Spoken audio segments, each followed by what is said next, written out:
Рэдактар – гэта творчая прафесія, лічыць моя сённяшняя суразмоўца, рэдактар і журналіст Ольга Давідовіч. Актуальныя праблемы сучаснасці, гісторыя, культура, родная мова і мастацкае слова. Пра гэта і не толькі пісьменнік і публіцыст Навум Гальперовіч гутарыць з таленавітымі людзьмі краіны. Як вы прыйшлі ў чырвоную змену, адкуль і як пачалася ваша журналісцкая дзейнасць? Колькі я звяртаюся да тых гадоў, калі пачынала журналістыкі, хутчэй за ўсё лёс выпрабоўваў мяне. Першы год я не паступіла на факультэт журналістыкі, магчыма, таму што позна апомнілася, толькі, мне здаецца, у трэцяй чвэрці 11 класа вырашыла, што вось хачу быць журналістам. Не хапіла аднаго бала. Бацькі мне сказалі: не, будзеш паступаць сама, на платнае мы цябе не аддадзім, паступай. Другі год паўбала не хапіла, і каб вось гэтыя гады марна не праводзіць дома, я вырашыла пайсці ў журналістыку, пісаць першыя артыкулы, каб было нейкае партфоліо пры паступленні. І прыйшла я ў газету «Чырвоная змена», якая была якраз такі для моладзі, але адразу пайшла ў аддзел рэкламы. Ездзіла я па Беларусі, пісала матэрыялы, і першы мой артыкул быў пра каледж у Бабруйску. Памятаю, як зараз гэтую дарогу ў Бабруйск, быў аўтобус, які не атапліваўся, я прыехала туды замёрзшая ўся. Але мяне сустрэў дырэктар, адбылася вельмі цікавая гутарка. І калі ўжо артыкул быў падрыхтаваны, выйшаў, я зразумела, што журналістыка мне падабаецца. Але зноў-такі лёс.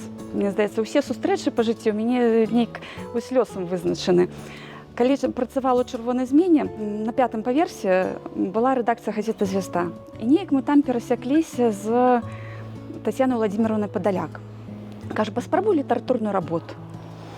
Я неяк так задумалася і паступіла. Пайшла на літаратурную работу. Дарэчы, конкурс у нас быў 4 чалавекі на месца. Паступіла і ні хвіліны не шкадавала пасля гэтага. Як мы ўсе казалі, мы дзеці Віктара Івановича Іўчынкава. Вельмі цікавы чалавек, прафесар, адукаваны. Навучацца было вельмі цікава на факультэце. Пасля размеркавання я прыйшла ў выдавецтва пачатковай школы. 2 гады адпрацавала, ну і потым лёс мяне вось прывёў у выдавецтва беларускай энцыклапедыі. Тры сяброўкі, вялікая школа. Людзі, якія там працавалі, шмат чаму навучылі. Навучылі ашчадна адносіцца да інфармацыі, навучылі яе пераправяраць кожны факт, кожную літару. Давайте абазначым тое, што такое рэдактар. Неяк, калі мы сустракаліся з вами на радыё, вы сказалі, што і Льва Толстога правілі. Так. А рэдактар – гэта той чалавек, які, скажам, рыхтуе у свет гатовы твор, гатовую прадукцыю, так сказать, тое, што пісаў чалавек, тое, што ёсць у рукапісе, гэта праходзіць потым, так сказать, рэдактарскую праверку. Скажу шчыра, кожны аўтар лічыць свой твор гатовым. Але, на жаль, не заўсёды гэта так. Мы ўсе любім сваю працу, любім тое, што мы ствараем. Па сабе ведаю, калі пісала некалі апавяданні, давала чытаць бацьку свайму, ён казаў: вось тут папраў, і тут папраў. А я гатова была спрачацца, казаць: не, ты не праў, трэба вось так, як я напісала. І ён мне тады яшчэ расказаў: вось ведаеш, ты пішаш, і у цябе нейкая карціна ўяўляецца. А вось я чытаю, і я гэтага не бачу. Так, і астатнія аўтары, яны пішуць, яны нешта ўяўляюць. А вось мы, калі, скажем так, свежае вока, мы глядзім і мы бачым, недзе нестыкоўкі, недзе аўтар аднаго героя называе так, а ў іншым моманце называе па-іншаму. Ну, не зусім так, напрыклад, што розныя імёны, але, напрыклад, там дзесьці называе Александр Александрович, а ўжо там праз абзац Сан Саныч яго называе. Работа рэдактара направлена на тое, каб атрымаўся сапраўды, скажем так, дастойны, калі можна сказаць, прадукт, каб ніхто і нічога вось аўтару не сказаў, што вось тут не дапісаў, тут не даглядзеў, ну і іншае. Калі Твардоўскі пісаў ліст Васілю Быкаву, ён напісаў: Вася, ты прысылай, а Ася Бергер ўсё зробіць, усё паправіць, таму што рэдактары дапамагалі пісьменнікам зрабіць творы лепшы, убачыць не толькі вось нестыкоўкі гэтыя, а можа быць павярнуць нейкі ход па-іншаму, убачыць нешта недарэчнасць нейкую такую і проста стылёва паправіць. Ведаеце, амаль што на днях чытала Мільчына, такога доку у рэдагаванні тэкстаў расійскі аўтар. Вось ён не пагаджаецца з тым, што рэдактар павінен быць суаўтарам аўтара і што ўсё ж такі аўтары павінны больш дасканала рыхтаваць свае творы, праглядаць перад тым, як аддаць у выдавецтва. І шчыра скажу, што на пачатку, калі ты малады рэдактар, гэта неяк цябе цешыць. Вось ты дапамог аўтару, дапісаў яму нешта, ён табе ўдзячны. А потым трошачкі ўжо пачынаеш стамляцца. І таму, канешне, калі рукапіс падрыхтаваны добра, вычытаны аўтарам, гэта заўсёды і сам рэдактар скажа дзякуй яму. Ну і праца будзе весціся больш хутка. Калі гаворыце пра работу ў выдавецтве «Беларуская энцыклапедыя», я ведаю, што там многа выходзіла навуковай літаратуры, прыродазнаўчай літаратуры. Рэдактару трэба валодаць гэтымі ведамі, ведаць батаніку, ведаць нейкія іншыя навукі, каб не толькі зразумець гэты тэкст, але неяк так і падказаць аўтару, што можна паправіць, што трэба зрабіць, што трэба ўдакладніць. Так, зноў-такі прыгадваю словы свайго настаўніка Марыя Карповіч, вела ў нас стылістыку рэдагавання. Яна казала, рэдактар чалавек дасведчаны. У рэдакцыі беларускай энцыклапедыі мы ўвогуле былі як навуковыя рэдактары. У нас былі спецыялісты, былі гісторыкі, былі археолагі па адукацыі людзі. Але вось я прыйшла, напрыклад, займалася літаратурай, мастацтвай тэма. Так, мы павінны шмат ведаць, але нам на дапамогу прыходзяць выданні мінулых гадоў, дапаможнікі, да таго ж большасць артыкулаў, якія былі ў энцыклапедыях, яны былі аўтарскія артыкулы, таму гэта заўсёды былі людзі навуковай сферы, ім мы давяралі, ўжо глядзелі, каб толькі было структурыравана, каб адзін за адным ішло так, як і ў астатніх артыкулах, каб адзін ад аднаго артыкула не адрозніваліся ў энцыклапедыях, напрыклад. Вось калі навуковы тэкст, часам бывае, што ён напісаны такой мовай, вельмі складанай, навуковай, а папулярызатарства – гэта вялікая справа. І як рэдактар можа дапамагчы зрабіць гэты тэкст даступны для чытача? Гэта значыць апрацаваць тэкст. І сапраўды такая праца вядзецца. Бывае, што мы замаўляем, скажу, на прыкладзе дзіцячых кніг. Аўтару замаўляем, і чалавек піша, у яго шмат інфармацыі, ён яе добра выкладае, прыводзіць добрыя факты, але яна напісана цяжкай мовай. І тады сапраўды рэдактар, а пасля нас яшчэ ёсць у нас стылі, рэдактары, карэктары, якія вычытваюць, і ўжо пад пэўную катэгорыю вось мы робім гэтыя тэксты, рэдагуем. Робім больш простую мову, падбіраем сінонімы, некаторыя тэрміны раскрываем даступнай моваю. Гэта ўсё робіць рэдактар. Вось цяпер перайдзем да выдавецтва «Беларусь». Вы ўзначалілі рэдакцыю, і вось якія кнігі выдае выдавецтва «Беларусь»? Па-першае, хочу сказаць, што ў выдавецтва «Беларусь» у нас снежня ўжо новы кіраўнік Алесь Мікалаевіч Карлюкевіч, чаму мы вельмі рады, таму што ён заўсёды генерыруе нейкія новыя ідэі, і я мяркую, што да канца года тыя кнігі, якія запланаваны, будуць яшчэ са знакам плюс яшчэ нейкія праекты. На сёння ў нас 2 рэдакцыі, не ўлічваючы астатнія, гэта карэктары, стылі рэдактары, таксама у нас мастацкая рэдакцыя ёсць.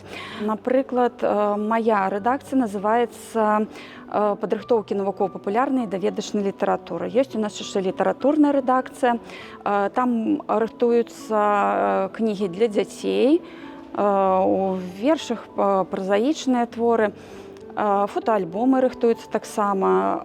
У маёй рэдакцыі больш, канешне, навукова-папулярных кніг і масава-палітычная літаратура. І, канешне, калі гаварыць пра навінкі, якія плануюцца ў выдавецтве на гэты год, што б вы назвалі найбольш такія важкія, найбольш значныя працы? Ну, зараз, звісно, все засяроджена на темі вялікай перамогі. Мы, конечно, не маглі абысці гэтую тэму, яна будзе ключавой у гэтым годзе. Мы супрацоўнічаем з генеральнай пракуратурай, які рыхтуюць чарговую кнігу серыі «Геноцид беларускага народа». Мы рыхтуем зборнік дакументаў з нацыянальным архівам, таксама звязаны з кнігамі аб вялікай айчыннай вайне. І таксама у нас будуць кнігі мастацкай літаратуры, таксама творы, якія будуць прысвечаны гэтай тэме. Зараз цяжка вылучыць нейкія адзіны праект, які будзе ў гэтым годзе, таму што я лічу, кожны з іх заслугоўвае высокай адзнакі. Кожны з іх рыхтуецца вялікім калектывам аўтараў. Ну, а вот вы абмовіліся про тое, што вы пісалі апавяданні, бацьку паказвалі, а цяпер як у вас з прозай? А вось не ведаю, неяк я гутарылі з Уладзімірам Саламахай. Ён якраз такі узначальваў часопіс, калі я давала туды свае, скажем так, творы, кароткія такія былі ў мяне апавяданні. Не ведаю, можа падрасла, можа тады было неяк больш натхнення. У галаве ёсць, больш пішу вершы, скажу шчыра, але пішу для сябе, ну і так больш у стол, скажу так. А няма жадання так у сваім выдавецтве выдаць кніжку? Ну, я лічу, што яшчэ не падрасла, скажу так. Яшчэ трэба набрацца вопыта нейкіх, больш можа напісаць, каб гэта быў такі паўнавартасны зборнік. Скажыце, вот каго з пісьменнікаў мы, можа быць, рэдагавалі ў свой час, ці увогуле, каго вы лічыце пісьменнікамі тыя, якія вось прайшлі выдатную рэдактуру і якія вот засталіся ў вашай памяці як значныя, цікавыя пісьменнікі, якія вам падабаюцца? Ведаць, не хачу нікога вызначыць. Правда, аднаго назавеш, а потым астатнія пакрыўдзяцца. Але зноў-такі, вось з рэдактарскага опыту скажу, што маладыя нашы пісьменнікі менш ідуць на ўступкі рэдактарам. А вось пісьменнікі, у якіх ёсць ужо такі вялікі вопыт пісьменніцкі, яны часцей пагаджаюцца з нейкімі праўкамі. У іх, не скажу, што яны вось прям пішуць ідэальна, іх не трэба рэдагаваць і такое, і мы іх рэдагуем. Але яны прыслухоўваюцца, скажем так. Я б хацела сказаць маладым аўтарам, каб яны не баяліся рэдактара, што рэдактар хоча зрабіць яго твор горшым, вось нешта там перапісаць, дапісаць, і што твор у чымсьці не выйграе. Гэта зусім не так, і я кажу, галоўная задача рэдактара – гэта зрабіць твор як мага лепш. І пры гэтым, каб не згубіўся аўтар, канешне, каб не згубіўся яго стыль і яго мова. Ну вось вы закранулі такую тэму, як тое, што добра трэба ведаць, добра трэба ведаць факты, выбіраць, правяраць і гэтак далей. Скажыце, вось, сёння ёсць інтэрнэт. Сёння любы твор можна прачытаць у інтэрнэце. Сёння ёсць многа ў інтэрнэце, на тэлебачанні, там і гэтак далей, твораў, і не толькі твораў, а артыкулаў, якія вызначаюць нейкія падзеі, нешта тое, што трэба ўдакладніць, тое, што трэба ведаць. Ці давяраеце вы інтэрнэту, і ці заўсёды інтэрнэт, скажам, дае праўдзівую, цікавую гісторыю? Скажу шчыра, энцыклапедысты не давяраюць інтэрнэту. Мы прывыклі звярацца ўжо па выдадзеных кнігах. Скажу чаму. За кожнай кнігай ёсць аўтар, на якога ты можаш паслацца і сказаць, што так, вось гэты аўтар кажа так, таму гэтыя звесткі тут ёсць, напрыклад. У інтэрнэце, на жаль, аўтара часта не бачна нават. Вось мы зараз рыхтуем таксама зборнік, Анатоль Ауруцін нам. І вось таксама сутыкнуліся, што ў інтэрнэце пры наборы хутчэй за ўсё паляцелі нейкія радкі. І таму прыйшлося шукаць арыгінал твора, каб зверыцца, што так ці не. Ну і вось работа была зроблена на выдатна, зараз усё добра, ўсё высветлілі, таму будзе зборнік без усялякіх памылак і з радкамі так, як трэба. Ольга Вікторовна, вось паколькі вы рэдактар, адрэдагуйце, калі ласка, нашу праграму. І, можа быць, якое пытанне я павінен быў вам задаць, а не задаў, і ўвогуле, як вы ставіцеся да нашай праграмы «Суразмоўцы». Ведаеце, што, Наум Яковлевич, мне вельмі падабаецца з вамі размаўляць, і спадабалася гэта размова, якая сёння адбылася. Дадаць мне няма чаго. Я глядзела шмат выпускаў, Я жадаю вам, каб і надалі у вас былі цікавыя суразмоўцы. Кожны з іх прафесіянал у сваёй справе, і ад гэтага глядзець вашы выпускі яшчэ больш хочацца. Рэдактар дае добро. Так. Дзякуй вам вялікі. І я нагадаю нашим тэлегледачам, што сённяшняй госцей была загадчыца рэдакцыі выдавецтва «Беларусь» Ольга Давідовіч. Усяго найлепшага, да пабачэння, да сустрэчы.